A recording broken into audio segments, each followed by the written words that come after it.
The air that evening carried the weight of summer ending, thick and golden, clinging to everything like honey. I remember how the wooden steps felt beneath us, weathered smooth by years of rain and sun, warm against my back as I leaned into them. Adrian sat close enough that our shoulders touched, and I could smell the faint trace of sawdust that always seemed to follow him home from work, mixed with the clean scent of his soap and something indefinably him. We had been sitting there for an hour, maybe longer, watching the neighborhood settle into its evening rhythm. Children called to each other from front yards, their voices growing fainter as parents summoned them inside for dinner. The streetlights hadn't yet flickered on, but the sky had begun its slow fade from blue to purple, and I found myself wishing this moment could stretch indefinitely. Adrian was telling me about his latest restoration project, some Victorian house on the east side, with original crown molding that had been painted over 17 times. His hands moved as he spoke, carving shapes in the air to show me the intricacy of the woodwork, the way the previous owners had covered up something beautiful without understanding what they were destroying. I watched his fingers trace invisible patterns, calloused and sure, and felt that familiar comfort that came with his presence. He had always been like this, animated and passionate about his work in a way that made me envious.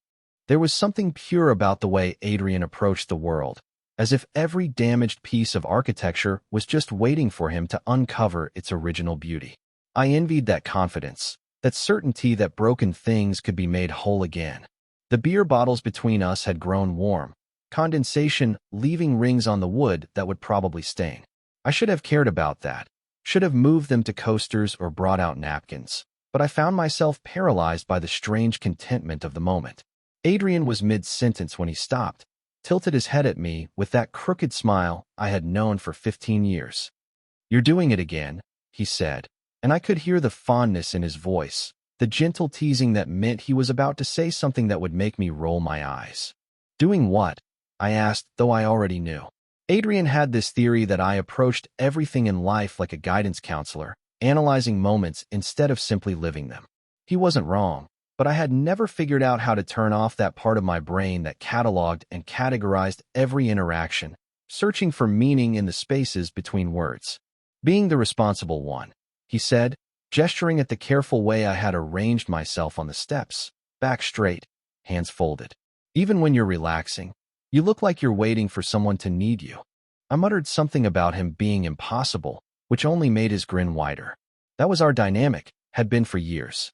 Adrian would push, I would deflect, and we would circle around any real intimacy with the practiced ease of two people who had learned to read each other's boundaries. But then something shifted. The quality of his smile changed, became softer somehow, more uncertain. He looked at me for a long moment, and I felt exposed under his gaze in a way that made my chest tighten.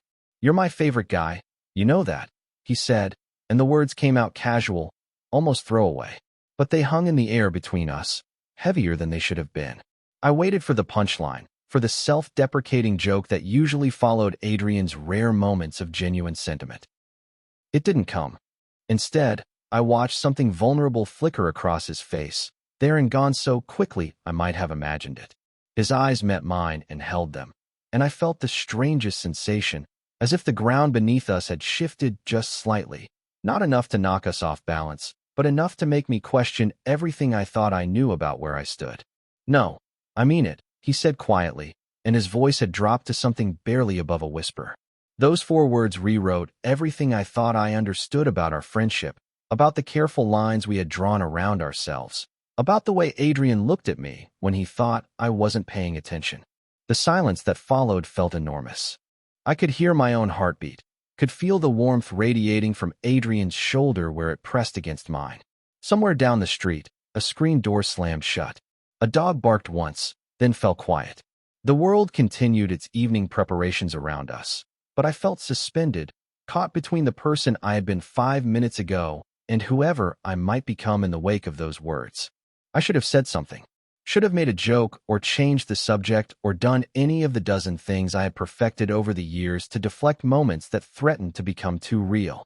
Instead, I sat frozen, staring at Adrian's profile as he looked out at the street, his jaw working slightly, as if he were chewing on words he couldn't quite bring himself to speak. The air between us had changed charged with something I couldn't name. I found myself cataloging details with the desperate precision of someone trying to memorize a dream before it faded.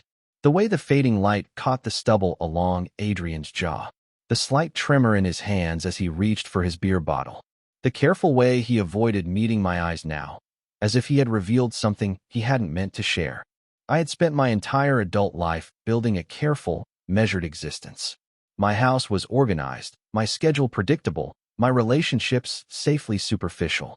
I had convinced myself that this was enough, that contentment was a reasonable substitute for the messier, more dangerous emotions that other people seemed to chase.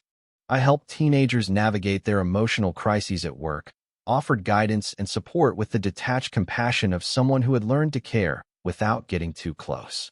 But sitting there on those familiar steps, with Adrian's words echoing in the space between us, I felt something crack open inside my chest. It was terrifying and exhilarating and completely beyond my ability to control. I wanted to reach out and touch his hand, wanted to ask him what he meant, wanted to run inside and pretend this conversation had never happened. Instead, I did nothing. I sat there in the growing darkness, listening to the sound of our breathing, trying to make sense of the way my world had tilted on its axis in the space of 4 quiet words. No, I mean it. As if everything I thought I knew about myself, about us, about the life I had so carefully constructed, was suddenly open to question. The streetlights flickered on, casting everything in harsh yellow relief. Adrian cleared his throat and said something about getting late, about having to work early the next morning. I agreed, grateful for the excuse to escape this moment that felt too big, too significant for me to process. We gathered our empty bottles, made small talk about weekend plans, performed the familiar ritual of ending an evening together. But as I watched him walk to his truck, as I waved goodbye from my front door and locked it carefully behind me, I knew something fundamental had changed. Those words would follow me inside, would echo in the silence of my too quiet house, would keep me awake long into the night wondering what it meant to be someone's favorite person and what I was supposed to do with that knowledge. I had built my life around safety, around avoiding the kind of messy emotional entanglements that left people hurt and exposed. But as I moved through my evening routine, brushing my teeth and checking the locks and setting my alarm for another predictable day, I couldn't shake the feeling that Adrian had just offered me something I hadn't known I was missing.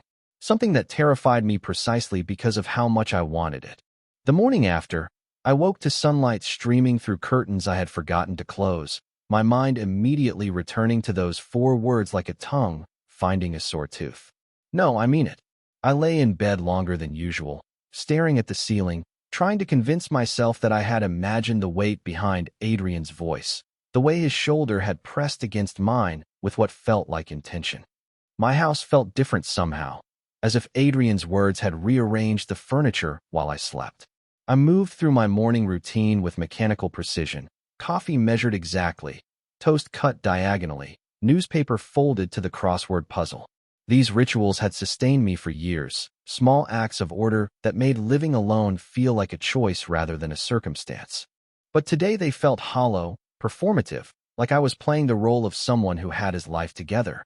I had bought this house 7 years ago, drawn to its modest proportions and quiet street.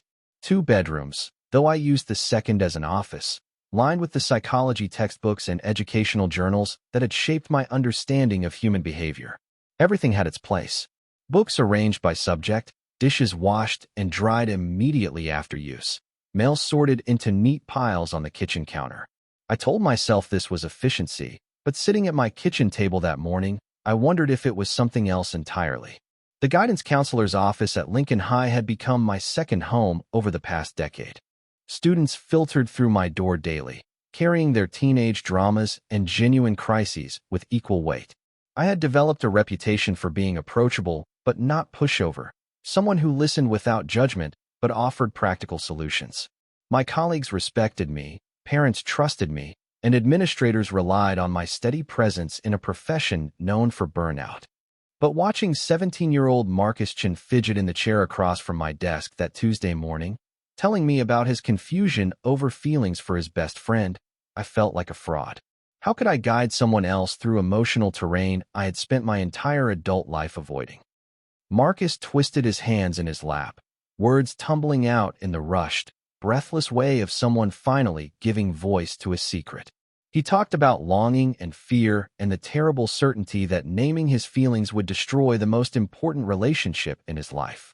I offered the standard reassurances about identity being fluid, about the importance of self-acceptance, about taking time to understand his own heart before making any decisions. All the while, Adrian's voice echoed in my memory. "You're my favorite guy, you know that." That evening, I found myself standing in my kitchen, staring at the takeout container from the Thai place down the street. I had been ordering from them twice a week for 3 years, always the same dish, always eating alone at my small dining table while soft music played from the speaker in the corner. It was a peaceful existence, I told myself. Uncomplicated. Safe. The knock at my door came just as I was settling into this familiar solitude.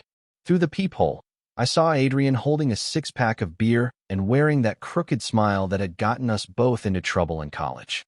My heart performed an uncomfortable stuttering rhythm against my ribs. I opened the door, and he stepped inside without waiting for an invitation, the way he had hundreds of times over the years. But tonight I noticed things I had trained myself not to see. The way his jeans hung loose on his hips, worn soft from years of honest work. The constellation of small scars across his knuckles from 15 years of handling wood and metal and sharp tools. The careful way he moved through my space, respectful of my need for order, but comfortable enough to help himself to a beer from my refrigerator. We fell into our usual rhythm. Adrian sprawled across my couch while I took the armchair, the coffee table between us littered with bottle caps and the remnants of my dinner. He told me about his day, about the Victorian house and the original hardwood floors he had discovered beneath 3 layers of linoleum. His eyes lit up as he described the grain of the wood, the satisfaction of revealing something beautiful that had been hidden for decades. I found myself studying his face as he spoke, the animation in his features, the way his hands moved to illustrate his words. There was something pure about Adrian's relationship with his work, a joy I envied. He approached damaged things with the absolute faith that they could be restored, that time and patience and skilled hands could return them to their original beauty. The conversation drifted, as it often did, to safer topics. Work, mutual friends, the baseball season that was limping toward its conclusion. But underneath our familiar banter, I felt the presence of something unspoken, a current that hadn't existed before last night's confession. Or perhaps it had always been there, and I had simply refused to acknowledge it. When Adrian finally left, well past midnight, he paused in my doorway longer than usual. For a moment, I thought he might say something about the night before, might reference those words that had followed me through my day like a shadow. Instead, he simply touched my shoulder, a brief contact that burned through my shirt, and told me to get some sleep. I stood in my doorway long after his truck disappeared down the street, feeling the weight of my solitude in a way I hadn't in years. My house, with its careful order and predictable routines, suddenly felt less like a sanctuary and more like a prison I had built around my own heart. I thought about Marcus Chun, about the courage it had taken for him to speak his truth, and wondered what it said about me that a 17-year-old boy was braver than I had ever been. That night, lying in bed surrounded by the familiar sounds of my quiet neighborhood, I allowed myself to imagine what might happen if I stopped running from the feelings I had buried so carefully. The thought terrified me, but for the first time in years, the terror was accompanied by something else. Something that felt dangerously close to hope. The call came on a Thursday evening, 3 weeks after that moment on my porch steps had rewritten the gravity between us. I was grading college recommendation letters at my kitchen table, the familiar rhythm of red ink corrections providing a comforting distraction from thoughts I couldn't seem to organize. Adrian's name on my phone screen made my chest tighten in a way that was becoming disturbingly familiar. His voice carried that casual lightness he used when he was about to suggest something that wasn't casual at all. There was this cabin, he said, up near the state forest, belonging to his cousin who owed him a favor. 2 bedrooms, a fireplace, nothing fancy but quiet. He thought maybe we could get out of town for a weekend, just the 2 of us, away from work and routine and all the noise of regular life. I found myself gripping the phone tighter than necessary, my free hand absently straightening the stack of papers before me. The idea of being alone with Adrian for an entire weekend, removed from the familiar boundaries of our daily lives, felt both thrilling and terrifying. I could hear something carefully neutral in his tone, as if he were working hard to make this sound like nothing more than two old friends needing a change of scenery. My first instinct was to decline, to manufacture some excuse about weekend obligations or work that couldn't wait. The safe response, the one that would preserve the careful distance I had been trying to maintain since that evening when 4 words had cracked something open inside me. But there was something in Adrian's voice, a quality I couldn't quite name, that made me hesitate. Maybe it was the way he said my name, drawing out the syllables like he was testing their weight. Or perhaps it was the silence that stretched between us, pregnant with all the things we hadn't said since that night on my porch. Whatever it was, I heard myself agreeing before my rational mind could intervene, my voice sounding steadier than I felt. The drive up to the cabin took us through countryside that grew increasingly wild as we left the suburbs behind. Adrian had arrived at my house that Friday afternoon with his truck loaded with supplies, groceries and firewood, and the kind of provisions that suggested he had been planning this trip for longer than his casual invitation had implied. I watched him load my small duffel bag alongside his larger one, trying not to read significance into the careful way he arranged our belongings in the truck bed. Our conversation during the drive had the comfortable rhythm of 15 years of friendship, old playlists filling the spaces between stories about work and mutual acquaintances. Adrian told me about the cabinet project that was driving him crazy, original hardware that had been painted over so many times he was having to strip each piece by hand. I shared the latest drama from the guidance office, the senior who was convinced her college prospects were ruined because of 1 B+ in AP chemistry. But underneath our familiar banter, I found myself hyper-aware of the smaller details. The way Adrian's right hand rested on the center console between us, fingers tapping along to the music. How his eyes would find mine in the rearview mirror when he thought I wasn't looking. The careful distance he maintained, close enough that I could smell his soap and that faint trace of sawdust that always clung to his clothes, but far enough away that our contact remained safely accidental. The cabin sat at the end of a gravel road that wound through dense pine trees, modest and weathered in the way of places that existed for solitude rather than comfort. Adrian had understated its charm, I realized as we unloaded our bags. The front porch wrapped around 2 sides of the building, furnished with chairs that invited long conversations and quiet contemplation. Inside, everything was warm wood and soft fabrics, the kind of space that encouraged people to settle in and stay a while. We spent that first evening establishing the rhythms that would define our weekend. Adrian cooked while I unpacked groceries, our movements around the small kitchen requiring a choreography that felt both new and familiar. We ate dinner on the front porch as the sun disappeared behind the tree line, the silence between us comfortable but charged with possibility. Later, sitting by the fireplace with glasses of wine that had appeared from Adrian's mysteriously well-planned supplies, the conversation drifted toward more dangerous territory. He asked about my work, about whether I ever got tired of helping other people figure out their lives while keeping my own so carefully private. There was something pointed in the question, a gentle probing that made me wonder how much of my internal landscape he had observed over the years. I deflected, as I always did, turning the conversation back to him and his work, the satisfaction he found in restoring things that other people had given up on. But Adrian wasn't letting me off that easily tonight. He leaned forward in his chair, firelight dancing across his face, and said quietly that he had been thinking about our conversation on my porch, about the way I had looked at him when he said those words. I wasn't kidding that night, he said, his voice lower now, more deliberate. You are my favorite person. Not just favorite guy, he clarified, but favorite person, period.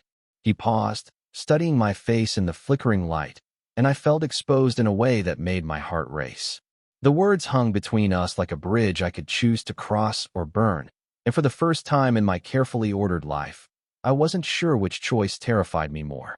That night, I lay in the unfamiliar bed, listening to the sounds of Adrian moving around in the next room, the careful quiet of someone trying not to disturb. The cabin walls were thin enough that I could hear the soft creak of floorboards, the whisper of fabric against skin as he settled into sleep. Every sound felt amplified in the darkness, intimate in a way that made my chest tight with something I couldn't name. Sleep came eventually, But I woke before dawn with Adrian's words echoing in my mind. You are my favorite person. The phrase had taken root somewhere deep inside me, growing tendrils that reached into spaces I had kept carefully locked away. I found myself replaying the moment by the fireplace, the way his eyes had searched my face, waiting for some response I hadn't known how to give. By the time Adrian emerged from his room, I had already made coffee and positioned myself safely at the kitchen table with a book I wasn't reading. He appeared in the doorway wearing an old t-shirt and sleep-rumpled hair, and I felt my carefully constructed composure falter. There was something achingly domestic about the scene, the kind of easy intimacy I had trained myself not to want. "Good morning," he said, his voice still rough with sleep, and the simple greeting felt weighted with possibility. I watched him move around the small kitchen, opening cabinets with the confident familiarity of someone who belonged in whatever space he occupied. When he reached past me for the sugar, his arm brushed against my shoulder, and I felt that contact like electricity through my shirt. We spent the morning hiking trails that wound through the state forest, Adrian leading the way with the easy confidence of someone who was comfortable in wild spaces. I found myself cataloging details I had never allowed myself to notice before. The way his shoulders moved beneath his flannel shirt, the careful attention he paid to the path ahead, warning me about loose rocks and low branches with a protectiveness that felt both familiar and newly significant. When we stopped to rest beside a stream, Adrian sat close enough that our knees almost touched, and I became hyper-aware of the space between us. He was telling me about the different types of wood he worked with, the way each species had its own personality and challenges, but I was distracted by the animation in his face, the passion that lit his eyes when he talked about something he loved. "You're not listening," he said suddenly, and I realized he was right.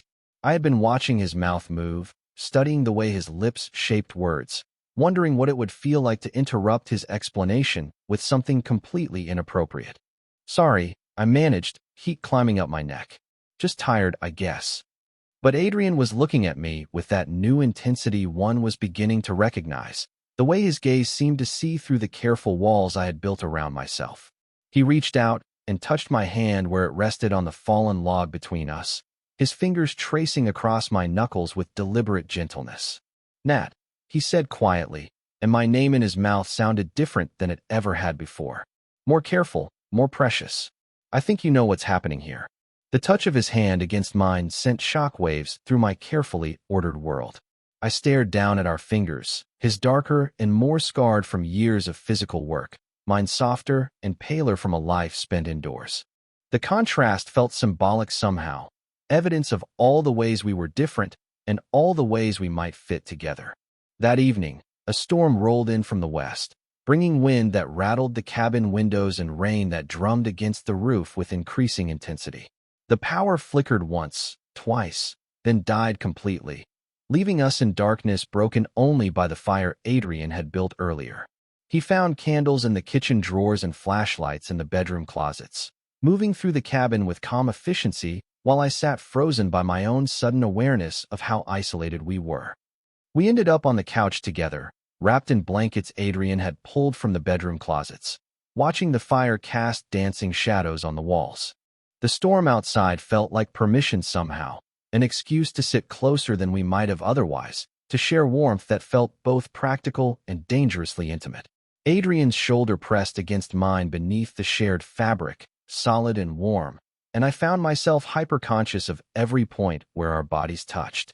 His breathing had grown deeper, more relaxed, and I could feel the rise and fall of his chest where my arm rested against his side.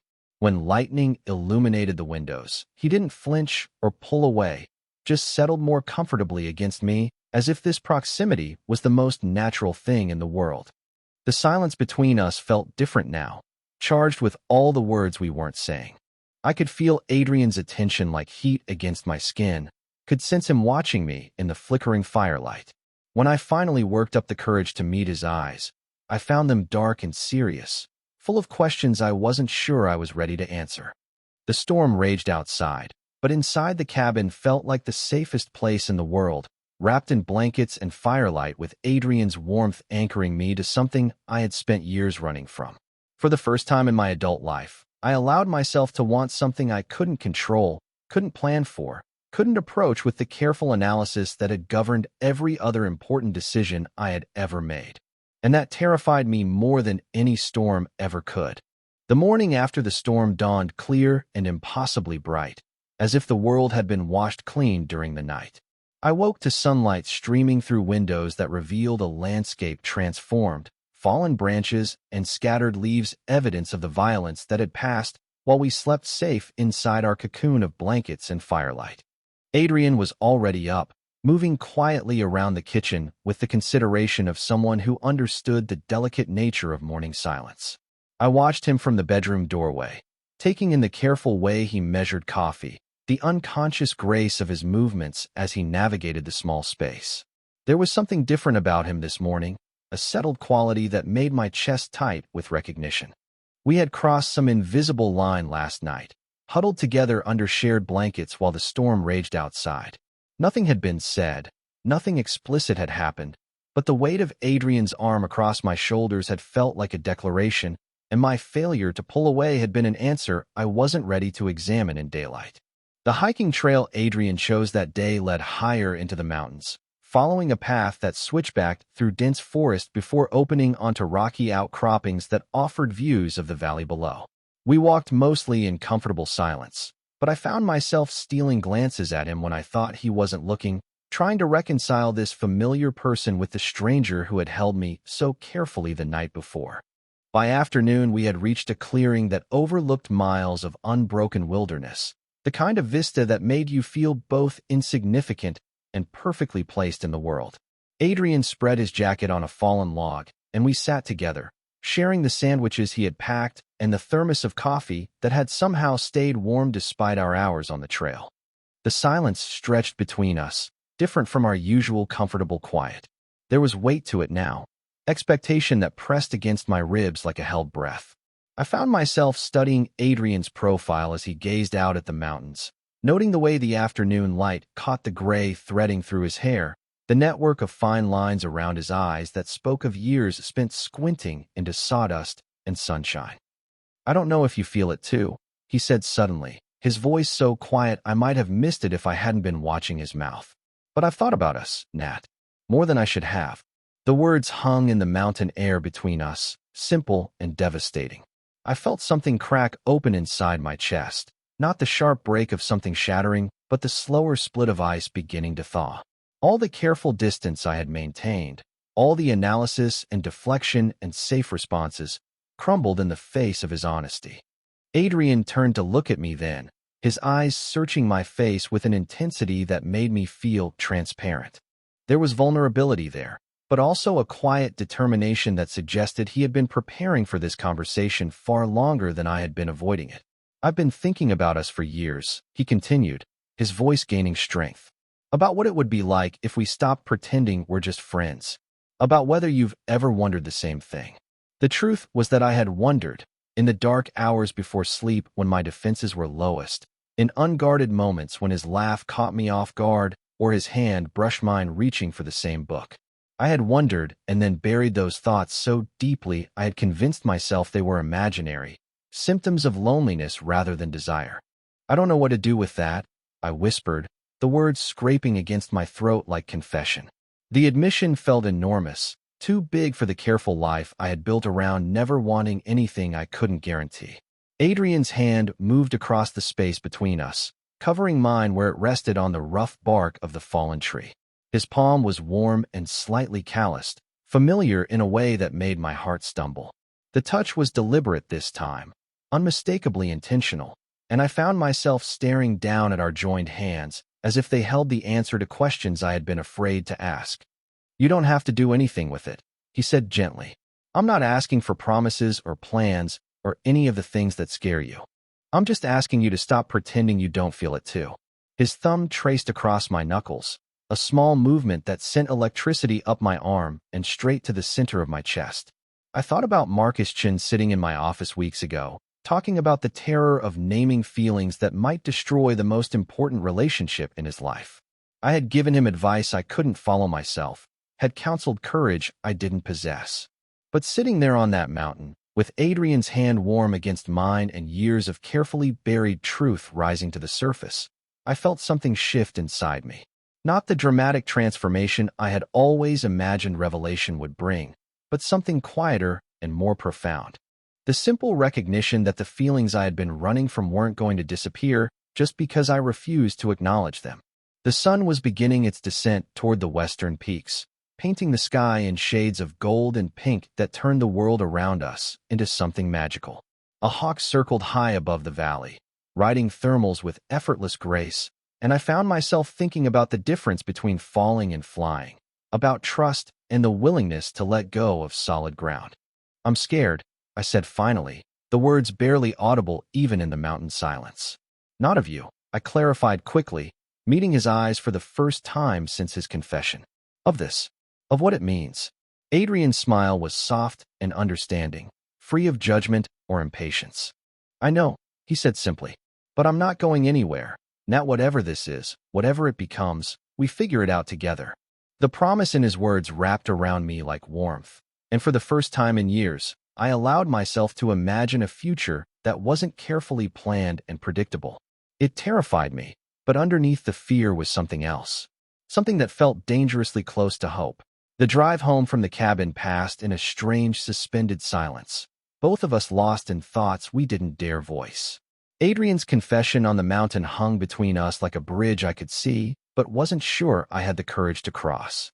Every few miles I would catch him glancing at me, his expression patient but searching, as if he were trying to read something in my profile that I hadn't yet learned how to write. When he dropped me at my house Sunday evening, the familiar sight of my front porch felt jarring after the intimacy of the cabin. We unloaded my bag with careful politeness, our hands briefly touching as he passed me my duffel. The contact lasted only a moment, but it carried the weight of everything we had shared in the mountains, everything that remained unresolved between us. "I'll call you," he said, and the words felt both promise and question. I nodded, not trusting my voice, and watched him drive away with the strange sensation that he was taking part of me with him. The next 3 days passed in a haze of routine that felt increasingly foreign. I went through the motions of my carefully ordered life, meeting with students and attending faculty meetings and preparing lessons with the same mechanical precision I had perfected over the years. But underneath the familiar rhythms, something fundamental had shifted. Adrian's words echoed in every quiet moment, in the spaces between conversations, in the silence of my too-empty house. I found myself standing in my kitchen Wednesday evening, staring at my phone and trying to work up the courage to call him. We had never gone this long without speaking, but the weight of what had passed between us made even the simplest contact feel loaded with significance. I wanted to hear his voice, wanted the easy comfort of our friendship, but I was terrified that reaching out would force me to confront feelings I wasn't ready to examine. The decision was taken from me Thursday evening when I heard his truck in my driveway. Through the window, I watched him sit behind the wheel for a long moment, as if gathering his own courage, before finally cutting the engine and walking to my door. His knock was soft, almost hesitant, so different from his usual confident arrival that my chest tightened with recognition of how much had changed. I opened the door to find him standing on my porch with his hands shoved deep in his jacket pockets, his eyes full of questions I wasn't sure I could answer. He looked tired, I realized, as if the past few days had been as difficult for him as they had been for me. "Can I come in?" he asked, and there was something careful in his voice that made my heart stumble. I stepped aside wordlessly, watching him move through my living room with the familiar ease of 15 years of friendship overlaid with new uncertainty. "We need to talk," he said, settling into the chair across from my couch rather than his usual spot beside me. The distance felt deliberate, respectful of boundaries that had become suddenly fragile. I've been thinking about what I said at the cabin, about whether I should have kept my mouth shut. The possibility that he might take it back, might retreat to the safety of our old dynamic, sent panic shooting through my chest. I realized with startling clarity that whatever terrified me about his confession, the idea of returning to the way things were felt infinitely worse. "Don't," I said quickly, the word escaping before I could examine it. "Don't take it back. Please." Adrian's eyes searched my face, looking for something I wasn't sure I knew how to give him. "Then what, Nat? Because I can't pretend I didn't say it. I can't go back to watching you build walls around yourself and pretending I don't want to tear them down. His honesty was like a physical blow, cutting through every defense I had spent years constructing. I thought about the life I had built around safety, around avoiding the kind of messy emotional entanglements that left people hurt and exposed. I thought about my students, about Marcus Chun and all the others who came to me seeking guidance about risks I had never been brave enough to take myself. I'm scared, I admitted, the words feeling like stepping off a cliff. Not of you, but of this. Of what wanting this says about me, about the life I've convinced myself I was content with. Adrian leaned forward in his chair, his eyes never leaving my face. What does it say? He asked gently. That I've been lying to myself for years, I whispered. That everything I thought I wanted was just a way of avoiding everything I was afraid to want. The silence that followed felt enormous, weighted with possibility and terror in equal measure. I could feel Adrian waiting, could sense him giving me space to find my way to whatever truth was struggling to surface. I've spent my whole adult life helping other people figure out their hearts. I continued, my voice growing stronger. But I've been too much of a coward to examine my own. You asked me not to pretend I don't feel it, and you're right. I do feel it. I've felt it for years, and it terrifies me because I don't know how to want something this much without losing myself completely. Adrian stood slowly, crossing the small space between us with careful deliberation. He stopped just close enough that I could smell his soap and that faint trace of sawdust that always clung to his clothes, close enough that I had to tilt my head back to meet his eyes. I'm not asking you to lose yourself, he said quietly. I'm asking you to find yourself. With me. The words hung between us like an invitation, like a dare, like the most important question I had ever been asked. I thought about courage and the difference between safety and happiness, about the terrible beauty of letting someone see you completely. I'm not pretending, I said finally, my voice barely above a whisper. Not anymore. And for the first time in my carefully controlled life, I reached out and took what I wanted, stepping closer until there was no space left between us, until I could feel the warmth of his breath against my skin and the solid reality of his presence anchoring me to this moment of terrifying, perfect truth. The weeks that followed moved with the strange, suspended quality of dreams, as if the world had shifted just slightly off its axis and was still finding its new equilibrium. We didn't rush toward grand declarations or dramatic changes. Instead, we moved carefully into this new territory we had claimed, learning the geography of honesty after years of navigating around the truth. Adrian still came to my house most evenings, but everything was different now. The careful distance we had maintained dissolved gradually, replaced by small intimacies that felt both revolutionary and utterly natural. His hand finding mine during a movie, my head settling against his shoulder as we read in comfortable silence. The way he would touch my back briefly when passing behind my chair, a casual contact that sent warmth spreading through my chest. At work, I found myself changed in ways that surprised me. The careful professional distance I had maintained with my students remained, but there was something softer in my approach now, something that came from understanding vulnerability in a way I never had before.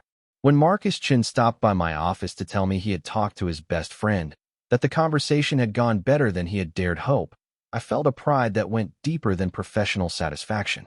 You seem different, he said, studying my face with the perceptive intensity that had made him such an insightful student. Happier, maybe, like you figured something out. I told him that sometimes the most important lessons came from having the courage to stop running from the truth, and I saw recognition flicker in his eyes. He nodded solemnly, as if he understood that we were no longer just talking about his situation. The first time Adrian stayed overnight, it happened without discussion or planning. We had fallen asleep on my couch during a late movie, and I woke in the gray light of dawn to find his arm curved around my waist, my back pressed against the solid warmth of his chest. For a moment, I lay perfectly still, cataloging the unfamiliar sensation of not being alone in my own space, testing my reaction to this most intimate invasion of my carefully controlled world. What I found surprised me. Instead of the panic I had expected, there was only a deep, settled contentment, as if some part of me that had been holding its breath for years had finally learned to exhale. When Adrian stirred behind me, his arm tightening briefly around my waist before consciousness returned, I turned in the circle of his embrace and met his sleepy, questioning gaze with something that felt like peace. "Morning," I whispered, and his smile in response was soft and unguarded, free of the careful analysis that had characterized so many of our interactions over the years. "Morning," he replied, his voice rough with sleep, and neither of us moved to create distance.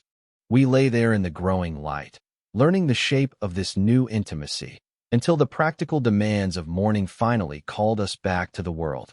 The changes came slowly, almost imperceptibly. Adrian's clothes began appearing in my laundry basket. His coffee mug claimed permanent residence beside mine in the kitchen cabinet.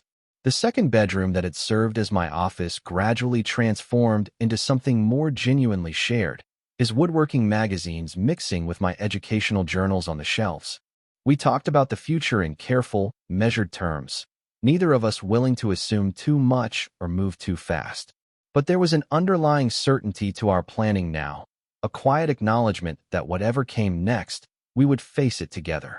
When Adrian mentioned his lease coming up for renewal, the conversation about him moving in permanently felt less like a decision and more like recognizing something that had already begun. On a warm evening in early October, nearly 2 months after that weekend at the cabin that had changed everything, we found ourselves back on my front porch steps. The similarity to that first evening was impossible to ignore, but everything else had transformed. Where once we had sat with careful space between us, Adrian now sat with his arm draped across my shoulders, his touch casual and comfortable rather than charged with unspoken longing. The neighborhood around us was settling into its familiar evening rhythm. Children called inside for dinner, porch lights beginning to flicker on as darkness approached. But the urgent restlessness that had characterized so many of my evenings was gone, replaced by a contentment I had never thought possible. "Remember when you said I was your favorite guy?" I said quietly, not looking at him, but feeling his attention focus on me like warmth. "I remember," he replied, his voice carrying the same careful weight it had held that night when everything began to change. "You were right," I said, finally turning to meet his eyes. "You are my favorite person too. I think you always have been." Adrian's smile was soft and knowing, free of surprise, but full of quiet satisfaction. "I know," he said simply, and there was such gentle certainty in those 2 words that I felt something settle deep in my chest, some final piece of doubt or fear finding its proper place. We sat there as the last light faded from the sky, watching our quiet street transform in the darkness, surrounded by the ordinary magic of an evening that belonged to us. There were no grand declarations, no dramatic promises about forever. Just 2 people who had finally stopped running from the truth of what they meant to each other, learning to be still in the space they had created together. The future stretched ahead of us, uncertain and full of possibility, but for the first time in my carefully ordered life, that uncertainty felt like hope rather than fear. We had found our way to each other, and that was enough.